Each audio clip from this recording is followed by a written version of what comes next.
Hello, everybody, and welcome back to another episode of the Let's Talk Social Innovation podcast. I hope you've had an amazing start to your week, but if not, we can kickstart that right here. I'm your host, Ian Gahende, and as y'all can see, we're in a little bit of a different space and environment right now.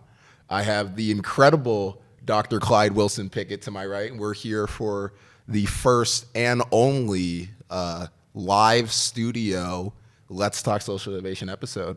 How are you feeling, Dr. Pickett? I'm doing well. I appreciate the opportunity to be here and certainly excited about the conversation. It's been a long semester, and so I think we are all feeling that. But more importantly, I think we're feeling the need to be in community, and so this represents an opportunity for us to share some thoughts together, to be in connection with each other, and more importantly, for us to have some good discussion. So I'm looking forward to it. Amen to that. Well, as always, y'all, before we get into this week's episode, got to get through this week's bulletin board. So join the Social Change Research Martisan Applied Project for the launch of the Racial Equity Consciousness Database on April 21st from 5:30 to 7:30 at the University Club Ballroom B. Attendees will experience an environment that emphasizes organic, interactive discourse rather than traditional stage demonstrations. And then lastly, join FHC artist in residence Morgan Overton for Democracy in Focus, Art as Activism on April 22nd at 4:30 in this same space. Morgan will be in conversation with renowned artist and cultural activist D.S. Kinzel. Kinzel most recently had an exhibition up at the August Wilson Center, August Taught Us. They will be chatting about the role of Black art as a form of activism and how they have navigated their artistic practices as a platform for social good.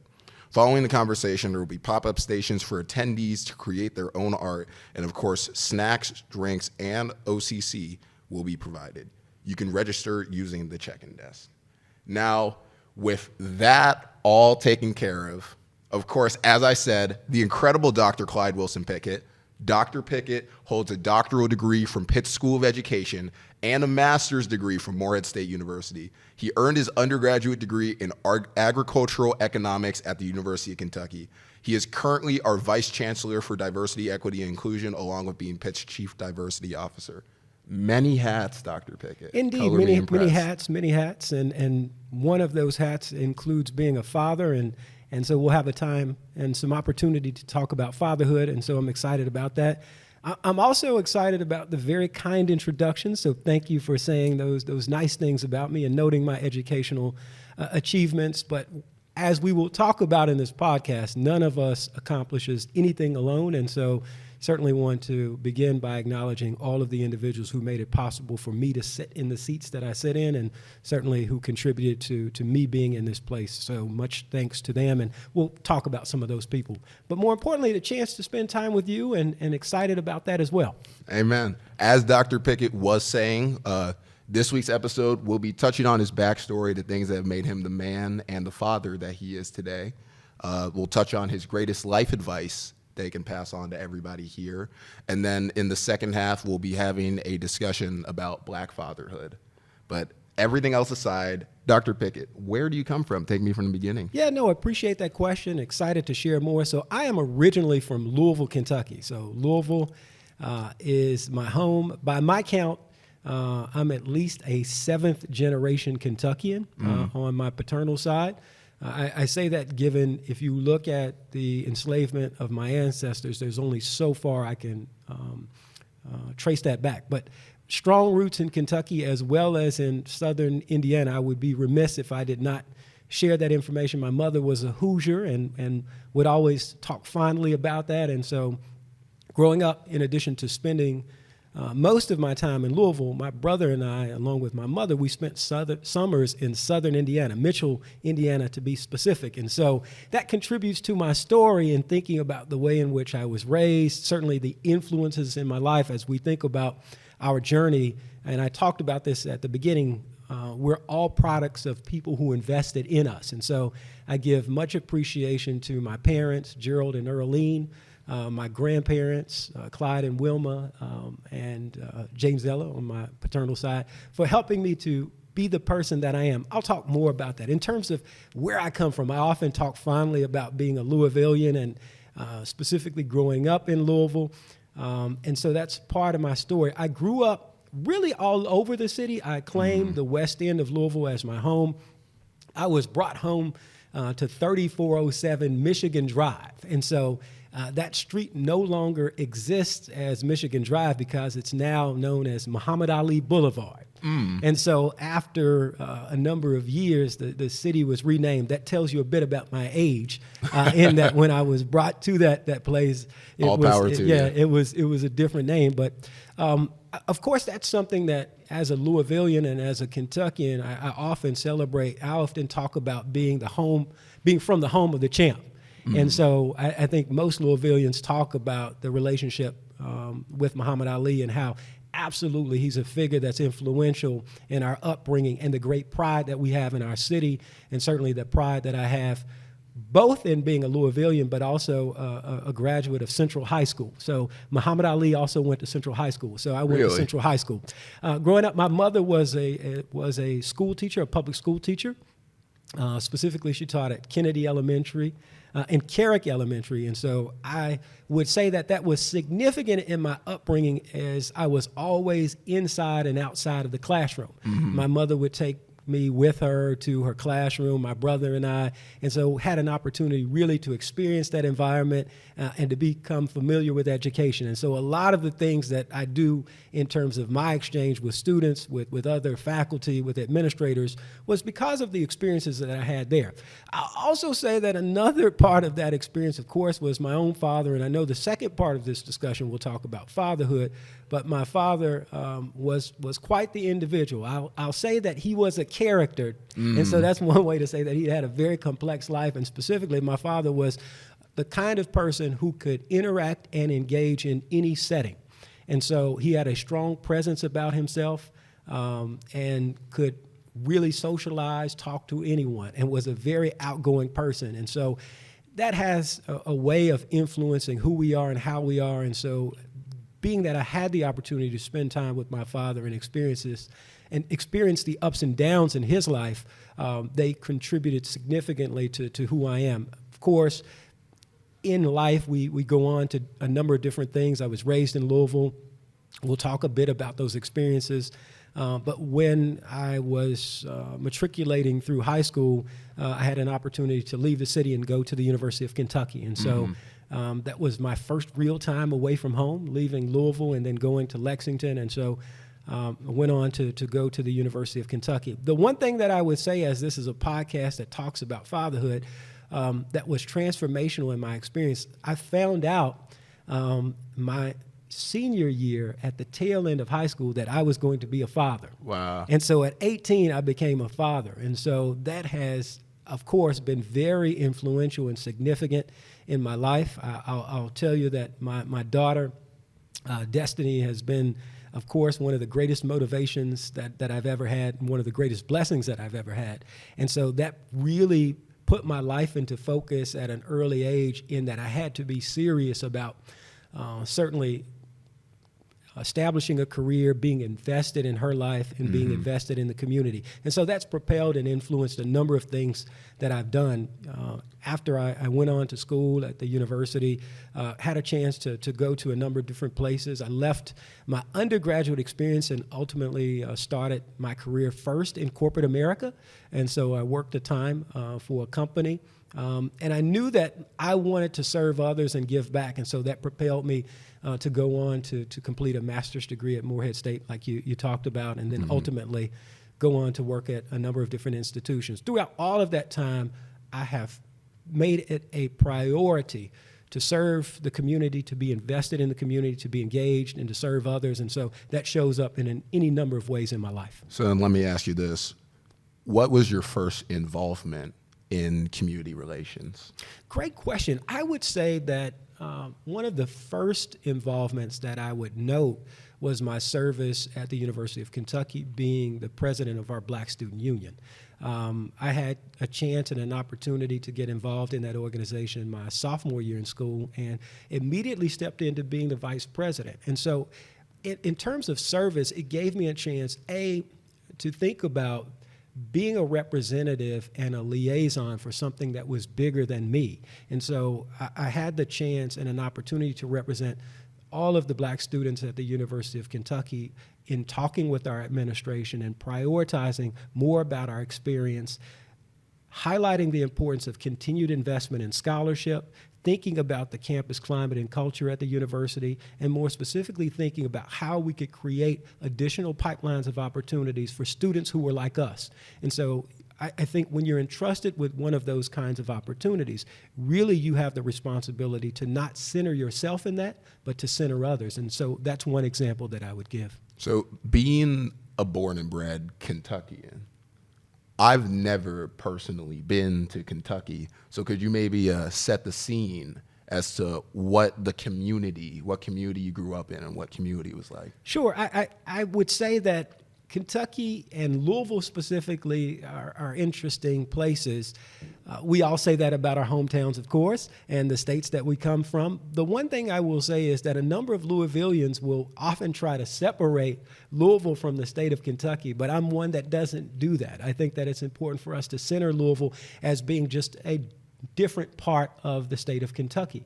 Politically, I think it goes without saying, if you review and look at the political climate of the state of Kentucky, Louisville is an outlier in many ways, but there are other areas who might be akin to that. I would say that, you know, in looking at my experience growing up in Louisville and being from Kentucky, I think that if I would communicate it to someone else, obviously there's rich history. I would point to the very rich history that is present in the state of Kentucky, and specifically the rich history of people who are of African descent in the state of Kentucky.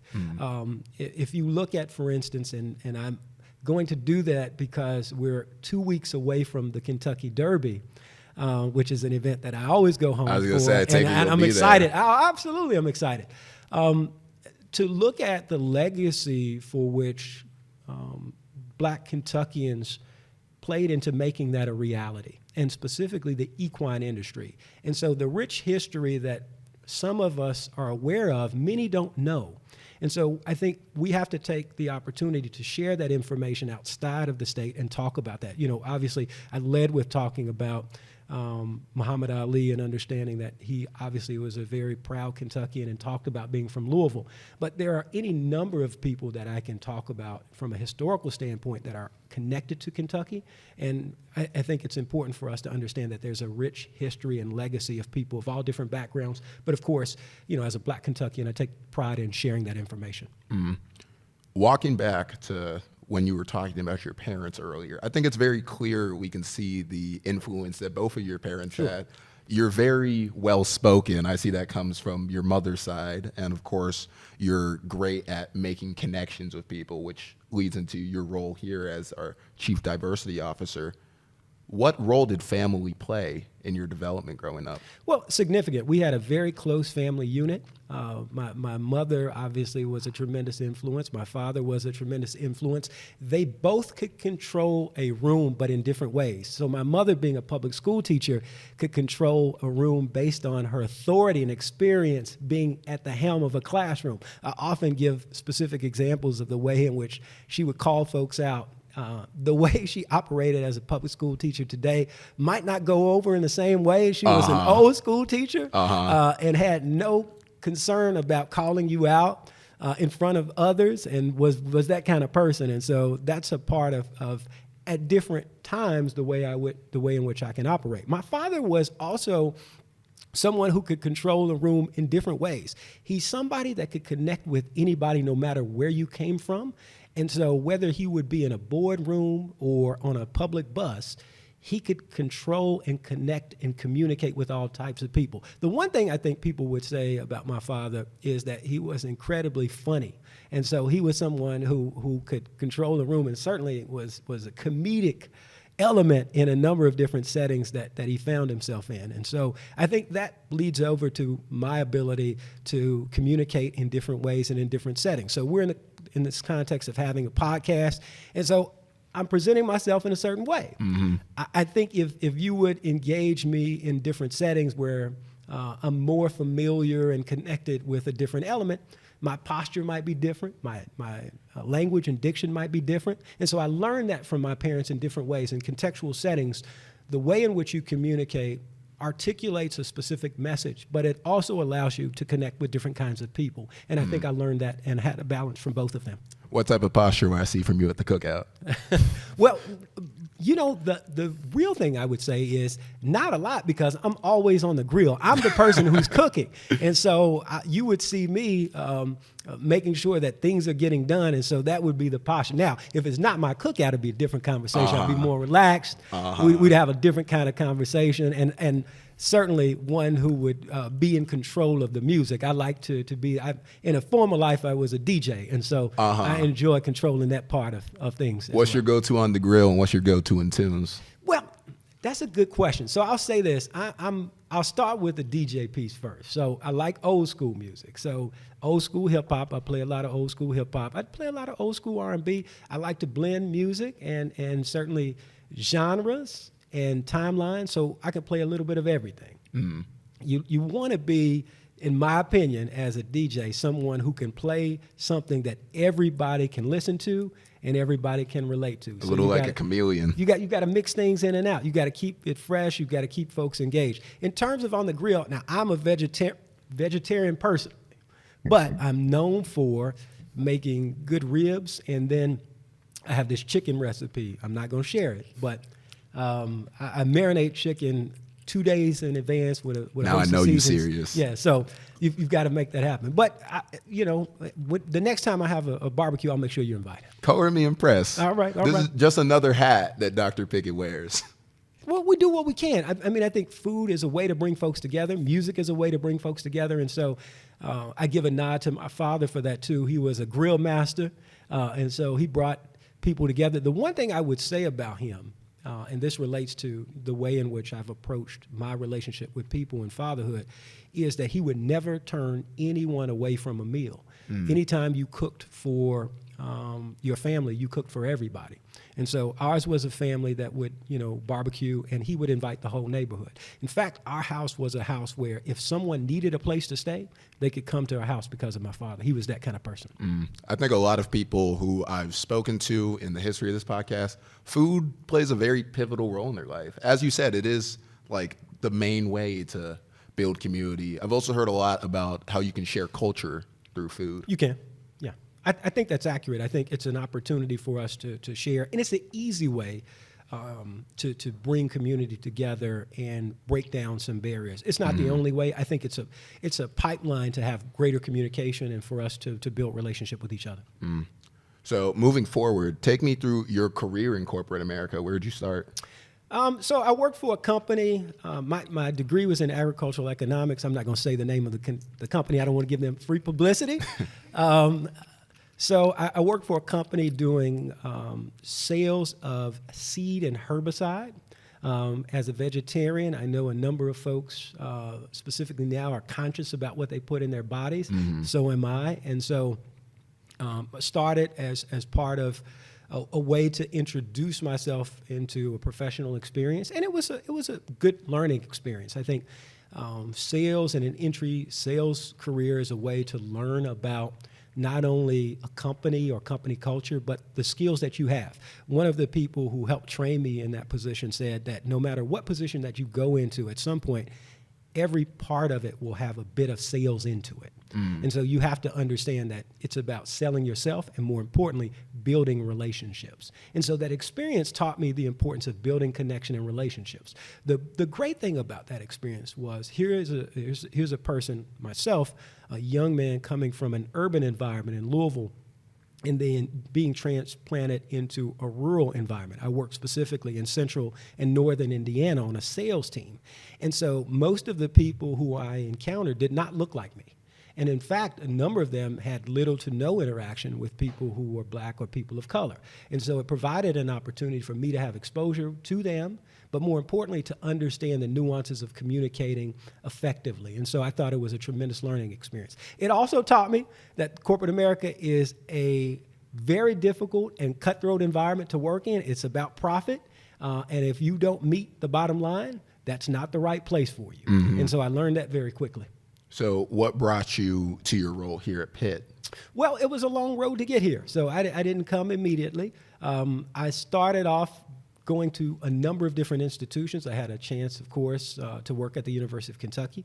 I worked at Morehead State University as a graduate assistant and had a chance to work when I was completing my education. I worked at Ohio Northern University for a number of years, and I've got tremendous family.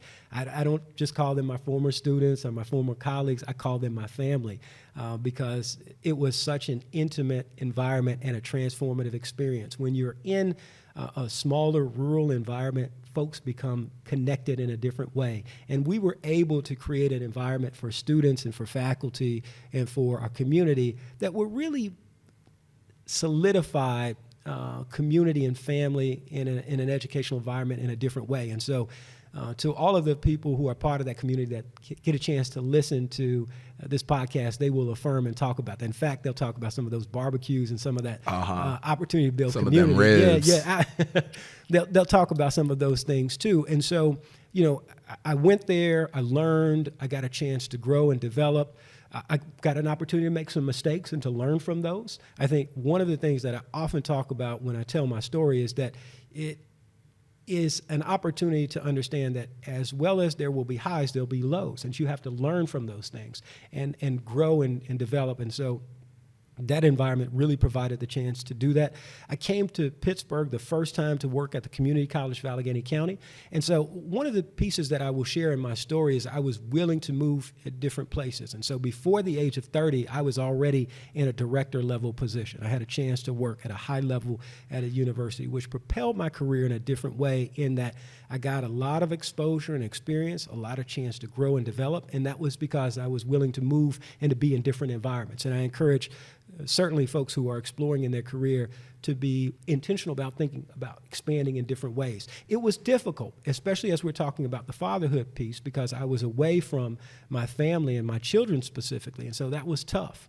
But they got a chance to come and, of course, spend time with me and experience that environment. And so from there, came to the city of Pittsburgh, lived here and worked here at the community college, and also had a chance, of course, to come here to the great University of Pittsburgh, hail to Pitt, School of Education, and got a chance to complete my doctoral study, and that really opened up tremendous opportunities. I left the community college to work in the Minnesota State Colleges and Universities system, and that experience was my experience before I came back to the University of Pittsburgh. And so now I'm in 5 years down, closing in on 6, so it's gone incredibly fast, but of course, with great enthusiasm, come to campus every day to help our students complete their education, support their educational journeys, and have transformational conversations just like this. So where was your family situated when you first started in Pittsburgh? So my family was back in Kentucky, and so a lot of time on the road, back and forth, specifically the summers, my kids would come up. My mom would come up and spend time. So most of the time it was just me. Now, when my son is a Pitt graduate as well, so he class of 2023, and so he had a chance to come up and complete his education here at Pitt. And so outside of the time when my son was here, for the most part, it's just been me. Yeah. I see. Could you compare and contrast living in Pittsburgh and Kentucky? Well, I think that there are a lot of similarities between Louisville and Pittsburgh. Visually, both cities that are on the river. In fact, I often look at the rivers and know that that's a pathway home. I think that from a historical standpoint, the legacy of Jim Crow, the legacy of institutional racism is very prominent in the state of Kentucky, especially as you think about the enslaved ancestors that I have, and the history associated with even access to education. I talked about being the Black Student Union president at the university. While I was there, we had a chance to commemorate and celebrate the 50-year desegregation of the university. Obviously, the University of Pittsburgh has been integrated far longer than the University of Kentucky, and there's a strong legacy and presence of the rich legacy of Black alumni here at the University of Pittsburgh. And so that's one of the big differences, thinking about that legacy, thinking about the impact that it's had on my own life personally, the reality that a number of my relatives never had access to the University of Kentucky, whereas if they were in a city like Pittsburgh, they would have had access to the University of Pittsburgh and higher education, and just the educational opportunities that were available. Not saying that the city of Pittsburgh was, of course, perfect, but the history associated with the state of Pennsylvania obviously has been far more progressive, and a reminder that that legacy is present. And so we still have work to do in both places. But I think that's one of the things that I would highlight, knowing and understanding that even in my father's life, he faced a number of racial barriers that, of course, were present here, but not in the same way as they were in the state of Kentucky. I think that all these breakthroughs, I find them fascinating, considering how recent many of them Sure. were. Like, for example, with the Black Action Society holding up the computer lab, I guess. The computer center takeover. Yep. I think that's a good transition point to get into your current work as our Chief Diversity Officer. What does your day-to-day look like? So no day looks the same. Like So, today.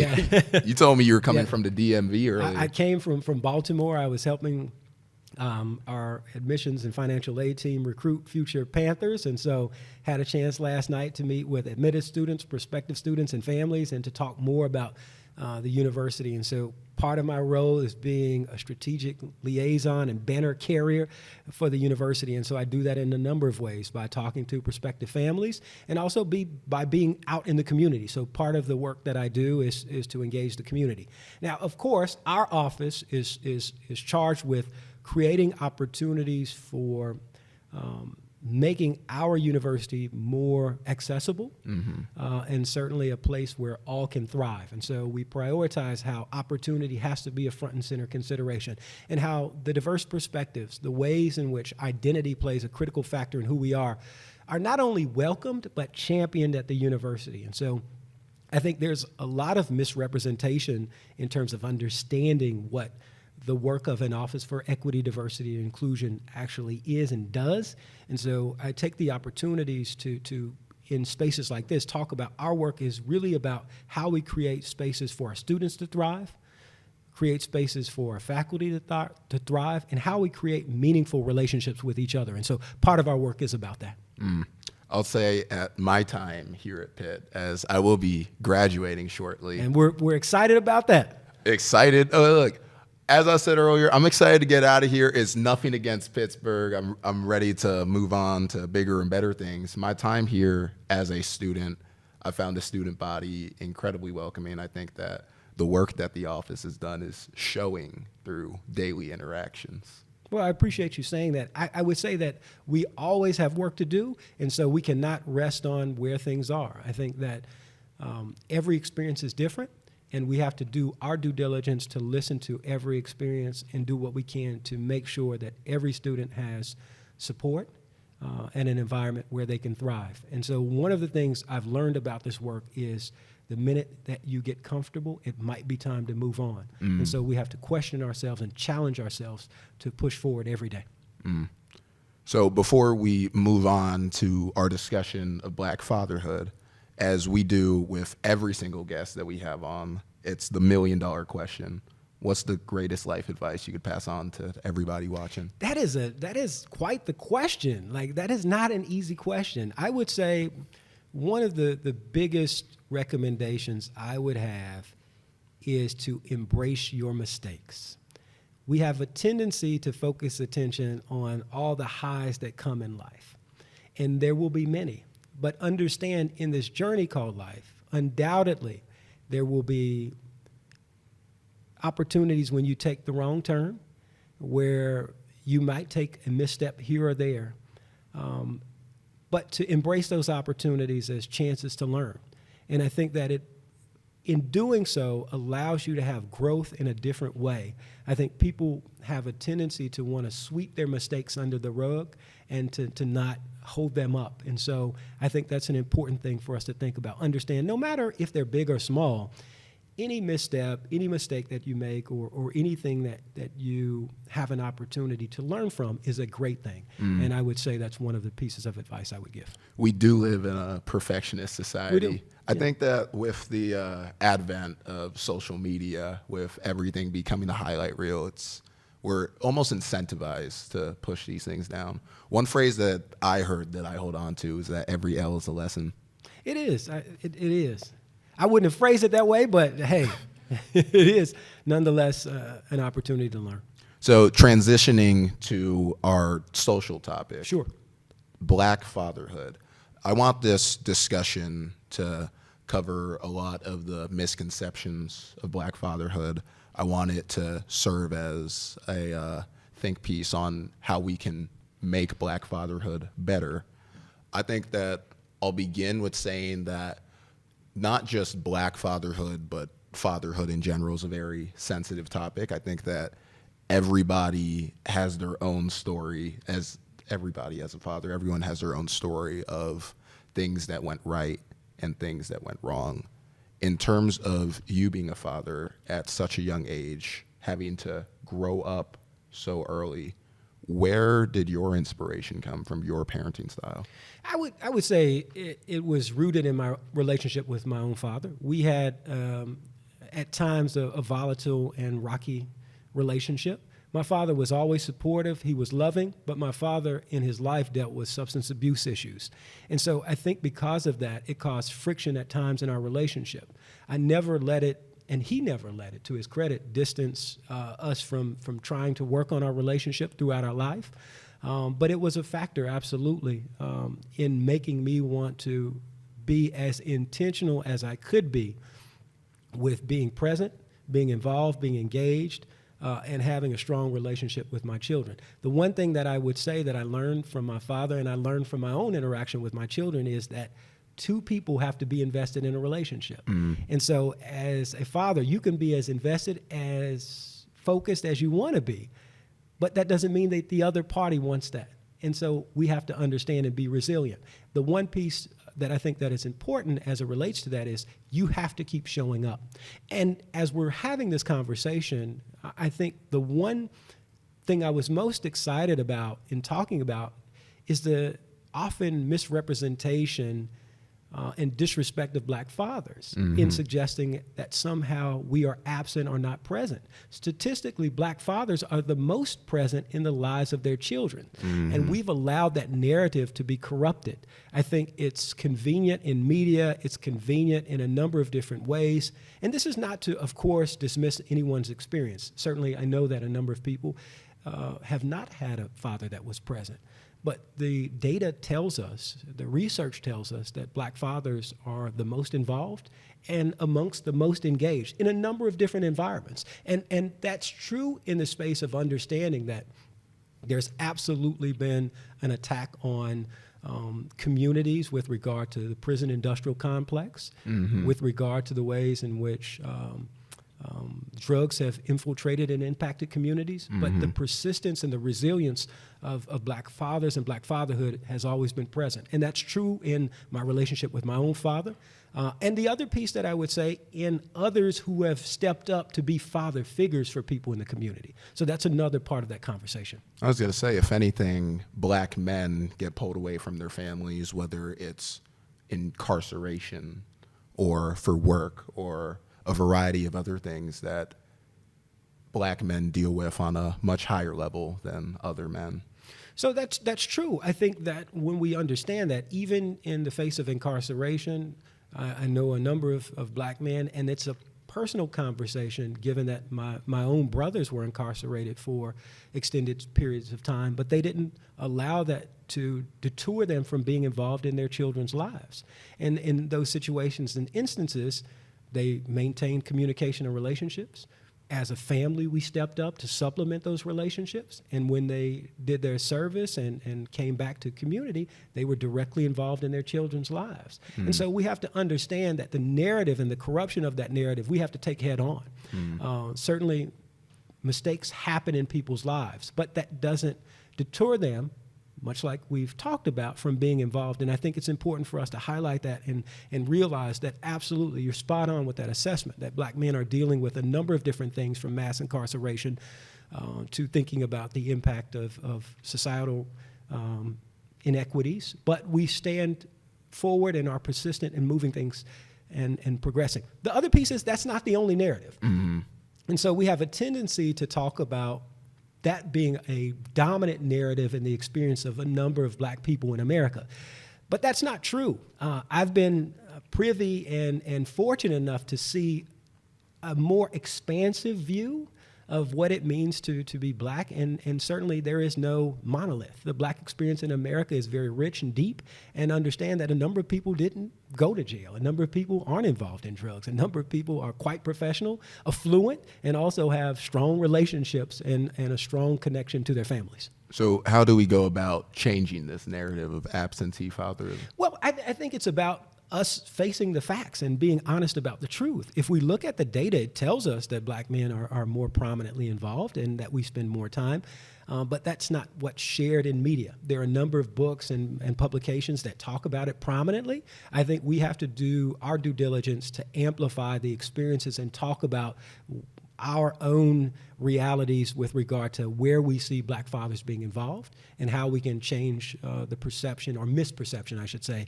in terms of what's the reality. So we've got to tell the stories, we've got to highlight the information, and we've got to be intentional about taking on those misrepresentations. Mm-hmm.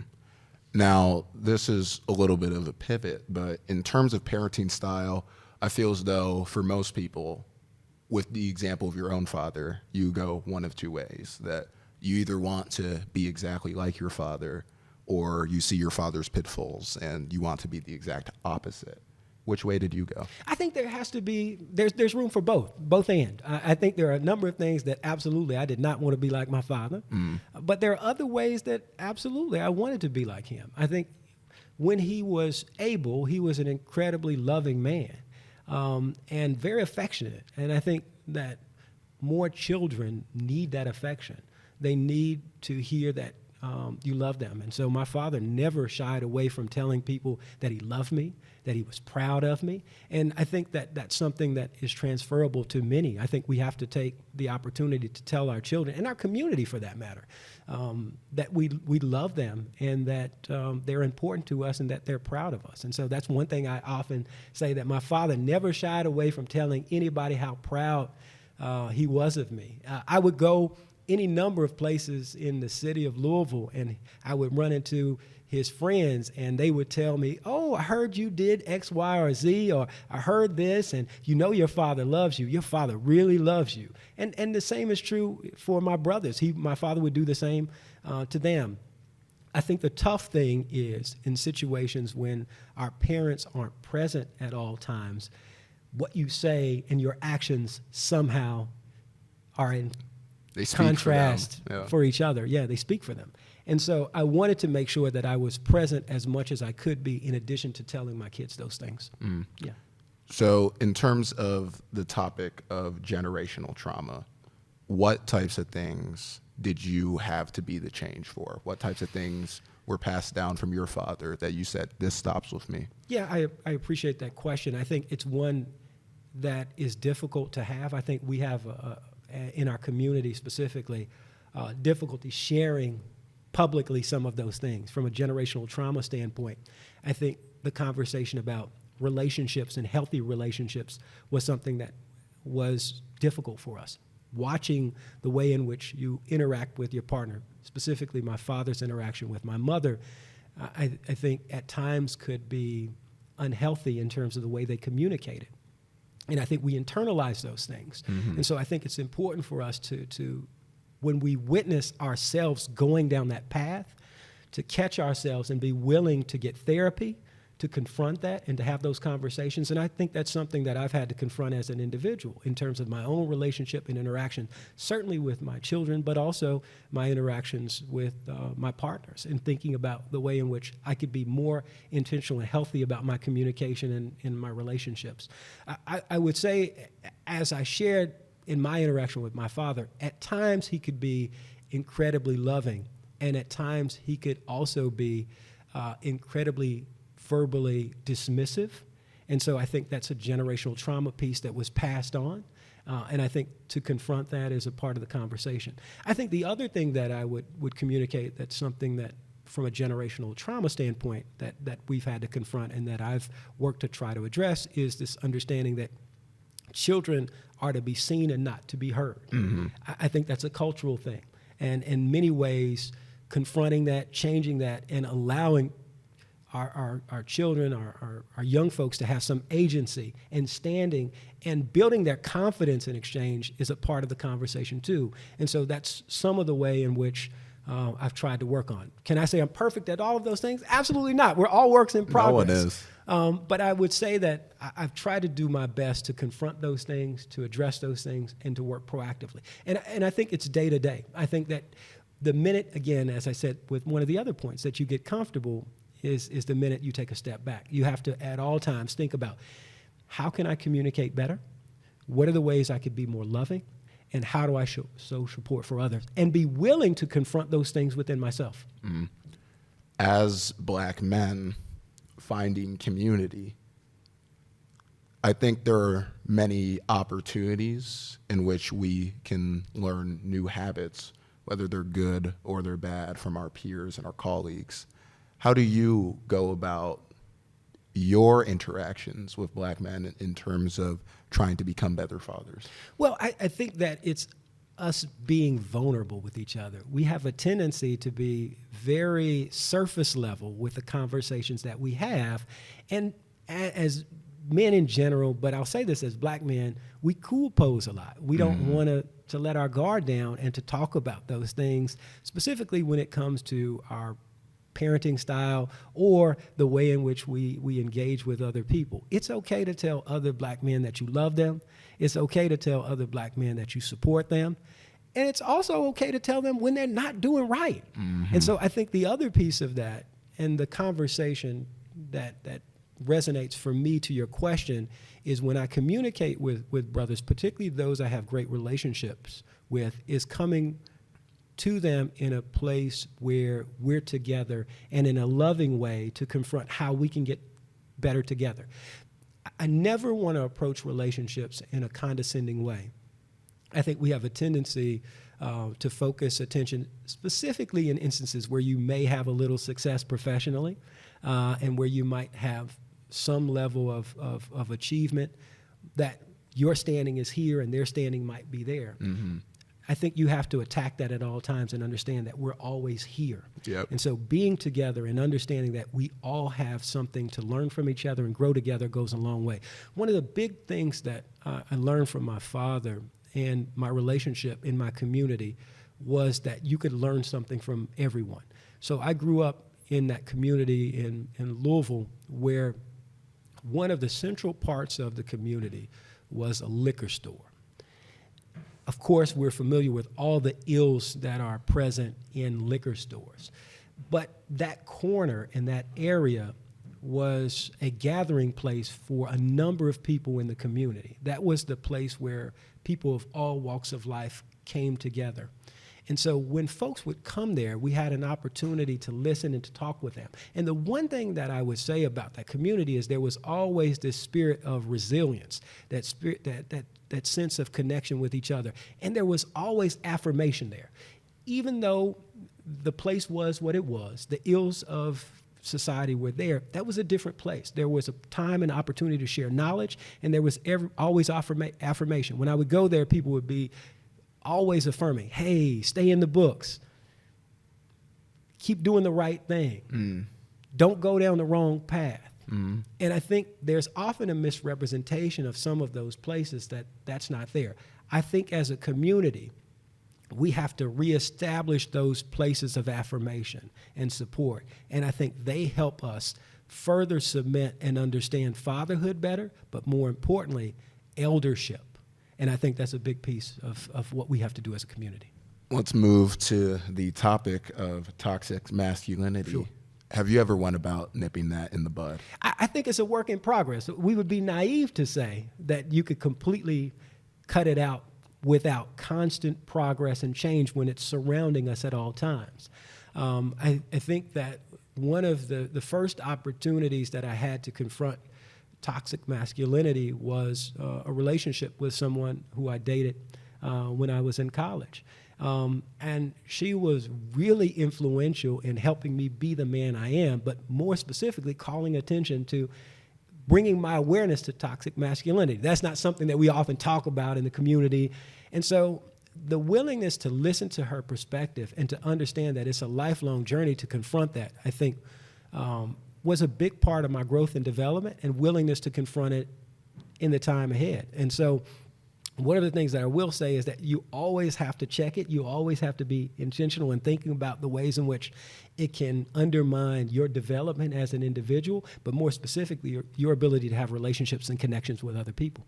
How have you taught your children to avoid those pitfalls? Well, I think one of the ways in which I've done that is to talk about that we're all works in progress and to confront the way in which that might show up, specifically in the conversations I've had with my son, and understanding that you're going to, at times, confront that conversation about toxic masculinity and think about the way in which it shows up in your behavior, the way it shows up in your interaction with other people. And so thinking about those things is a prominent part of our ongoing conversation and relationship. The same is true for the conversations I've had with my daughter in terms of her relationship with her husband and being willing to think about the way in which it plays a role. Now, I will say to his credit that he's someone who will candidly talk about toxic masculinity and have those conversations and is willing to engage and confront his own behavior. And so I think that's very healthy. So this is calling back to something you were talking about earlier about when you first came to Pittsburgh and you were away from your family. Sure. How do you continue to show up for your family even though you're physically away from them? That's a great question. I think that you do that in a number of ways. I think, while you can't always be there physically, you show up in your support and affirmation via phone call, via text. Obviously we've got tremendous technology now where you can FaceTime folks, you can Zoom folks, you can Google Chat, any number of things. We shouldn't be giving those companies the shout outs, but we did. So I think that there are a number of ways you can show up. I think the one piece that I would say is most important is just always being willing to listen and receive feedback, to understand that relationships work both ways. And while I think that I'm doing my best, I have to be willing to listen to and get that feedback so I can continue to do better with regard to my relationship, specifically with my children. So how did you balance being present and pursuing your career? I think I struggle with that at times. I think, part of the difficulty is that I was a single parent, and so I had shared custody with my children. And so I felt a great sense of guilt about not being able to be present at all times. And so I tried to make up for it in different ways, whether that was summer vacations or going above and beyond at holidays and at birthdays. But understanding that time is the most important resource that we have, and nothing can supplement it. And so the time that I did have, I made sure to sacrifice and make as much as I could. I would often, when I was in Ohio, particularly when my children were young, on weekends, leave on Friday to drive and pick them up, and then early morning get up on Monday to head back so that I could be there for work, so I could maximize that time with them. We also spent, of course, summers together and as much time as we could, but it was difficult. And so I felt guilt often about not spending as much time as others might be able to who were in the same cities as them. But I also wanted to prioritize that I love them, I would tell them that, and do whatever I could for them. And so that's part of it. What were some of the biggest challenges in being a single black father, whether that's socially, financially, or emotionally? Well, I would say one of the biggest challenges was money. So coming up for everybody. I think childcare costs are outrageously expensive. Mm-hmm. And so thinking about balancing childcare costs, and I think young families and young parents understand, well, everyone understands those costs, but particularly those of us who are newer in our career endeavors and don't have much money, just how taxing that could be. And so that was a part of it, I think, balancing getting established individually, but understanding that my primary responsibility was them. So I had to put their needs, of course, above mine.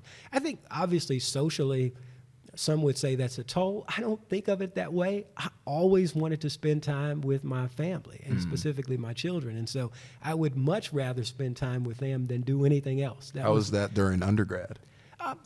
I missed out on a number of things. I mean, I had a vibrant social life, but my priority was always to be with them. And so while I couldn't be present at, all the parties and such.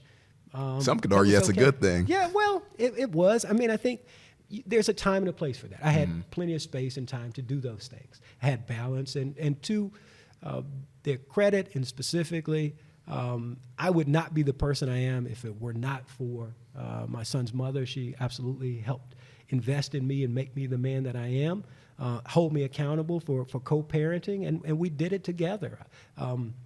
She was influential in helping me navigate education. I think we did it together. I'll give her a shout out. I always do this and tell you the kind of phenomenal woman that she was. The semester that she birthed my son, she had a 4.0. Wow. She was an amazing, she's still here, an amazing woman. And she also she completed her PhD as a researcher and scholar too. And so shout out to Dr. Enrica. Absolutely Right. Incredible. Yeah. So I think my final question for this discussion is, how can we better uplift Black men in terms of being fathers?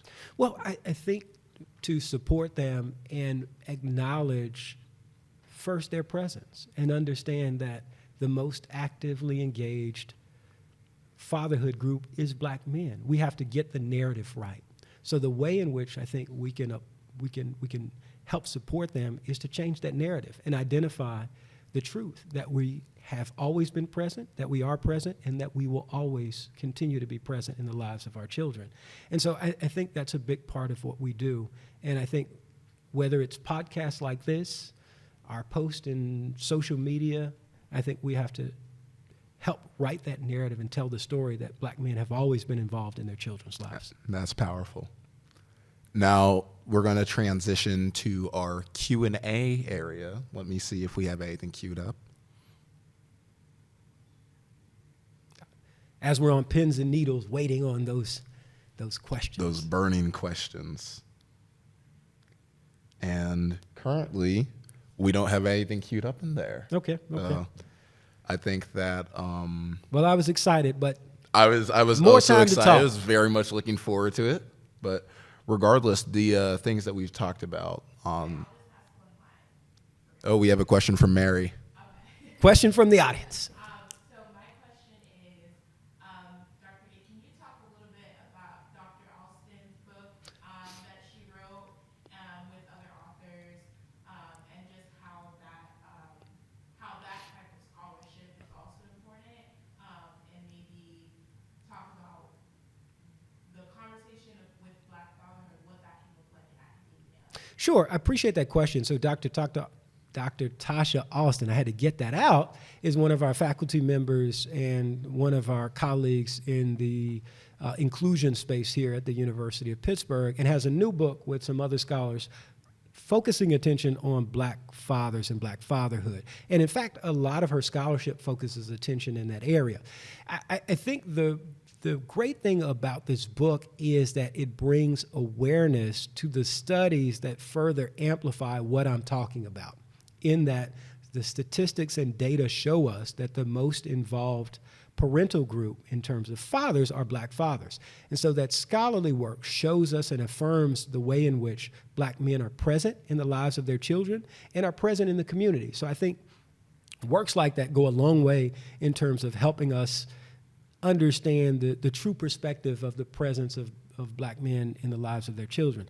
I think the other thing that books like that and the scholarly endeavors help us with is understanding the ways in which we can get better. The beauty about our scholarship overall and the research that we do at the University of Pittsburgh is it provides a chance for us to better understand how we get better with the many things that exist in society.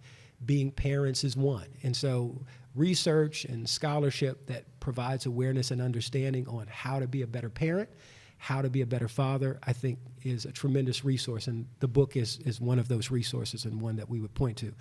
My own scholarship focuses and looks at institutional support mechanisms for students in higher education. And so certainly a peer group is Black fathers. And so thinking about the way in which, as I was a student, being a young father, how can institutions better support single parents or young parents and parents, for that matter, in being successful in their educational endeavors? The other side of that is a number of our colleagues are parents, and so parental relationships are a big part of our presence and prominence in the academy, and so that's a part of the conversation as well. It's an excellent question from the audience. Does the audience have any more questions? I think my last question would just be, maybe what do you see for your future, and what are you hopeful for in the context of Black Fatherhood, or even just like the work that you are doing and continue to do? Well, in terms of what I would hope for in my future is to be an invested member in the community, to be healthy, and to have a vibrant life and connection to my family. I think that's the biggest priority one can focus on. We have a tendency when people ask that question to focus attention on career. I think that's the wrong way to look at that question. I think what I've learned in my time is that nothing is more important than family and the relationship that we have with people. And so the time ahead, I would hope to have strong connection with my family, strong connection with my friends, and to have a robust life that is outside of the place that I work. Now, my work is unique in that absolutely it touches the community, and so they're one and the same. My ability to have and create a great space and opportunity for my family will ultimately propel my life and my professional reality to continue to create environments where people can thrive, no matter what that work looks like. And so I'm excited, of course, to go in the classroom and continue to engage with students. I'm engaged and encouraged to continue the work to mentor others, and I look forward to other opportunities to serve the community. And so those are the things that I would say. Another great question from the audience. Now, I think that's a beautiful point to end off on for this amazing discussion. Thank you so much for your time, Dr. Pickett. Thank you for sharing your incredible life story and your insights, especially on a topic as personal as Black fatherhood. For anybody who's watching this who would like to contact you, how should they go about this? Yeah, well, I appreciate that. Thank you for allowing me to be here, for sharing this space and story. And I wish you much success as you graduate from the university and move on to the next step in your life. Of course, for those who would like to reach out to me, I'm available on social media. You can find me on Instagram, Dr. Pickett, or call or email me in the Office for Equity, Diversity, and Inclusion. My email address is public. Many people reach out. I encourage them to do so and look forward to connecting with those listeners. All things Dr. Pickett will be in the description of this episode if you're watching. This has been another incredible week of the Let's Talk Socialization podcast. I hope you have an amazing rest of your week. And this is your host, Ian Kahende, signing off. Peace out, everybody.